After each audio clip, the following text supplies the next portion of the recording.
I see.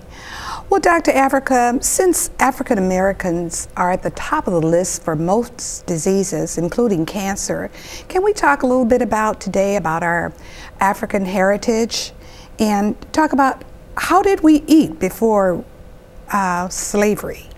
Well, before slavery and colonialism, we had a balanced diet. We ate green things in the morning, green food. We ate starches and greens and proteins, but now we're on to a diet that's strictly, with the major content of it is starch. And the starch is in the form of cereals or pancakes or pizza or cake, candy, all that starch. And so we're on a highly starch-centered diet. And eating that large amount of starch causes bone deformities, infertility, the teeth shift in the jaw and people have to wear braces, causes hair loss. It's a tremendous amount of starch, which requires a tremendous amount of insulin. So this starch-centered diet was a lot of problems with the slaves. So the primary thing that all of African people were put on was a starch-centered diet and a lot of fats. They even bought fats, called it fat back.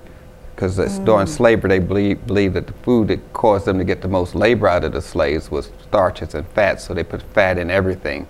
Fats in the greens, fried foods, just to keep our oils going, because they knew that the protein wasn't giving us the energy to work, it was the fats. So we had a fat and starch in the diet, which caused our health to deteriorate and caused the need for doctors to be contracted on slave plantations because of this highly intensive starch-centered diet. It's very devastating. Okay. Well, how did we practice medicine before slavery when we were eating the correct type of diet? Well, before slavery, we were basically on what people call today health food, organic food.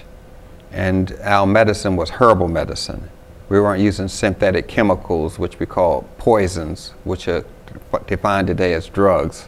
We weren't using that as medicine. We were using herbs, natural things that God made to remedy our ailments, whatever they were. And our diet was our primary medicine.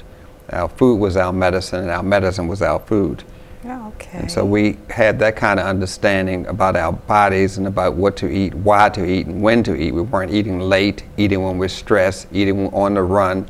We took time out and had communion with God, said a prayer, and took our time to eat food. But now we're just into this whole fast pace of eating and not properly chewing our food, and this causes the body to be in a stress condition. Eventually you want to get away from salt, but for now we mix half sea salt with regular table salt. Okay. We do that for maybe 6 months to a year, and then we go all the way over to the sea salt. Okay. We're just going gradual. I'm used to frying food. It's not good to fry food. Say, okay, I'm used to frying food, so I'm gonna switch to olive oil or canola oil and fry my food in that.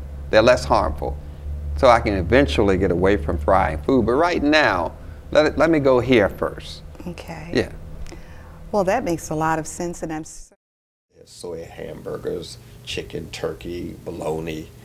They have rice, cheese. There's a lot of what we call crossover food, so they really wouldn't have that much of a challenge.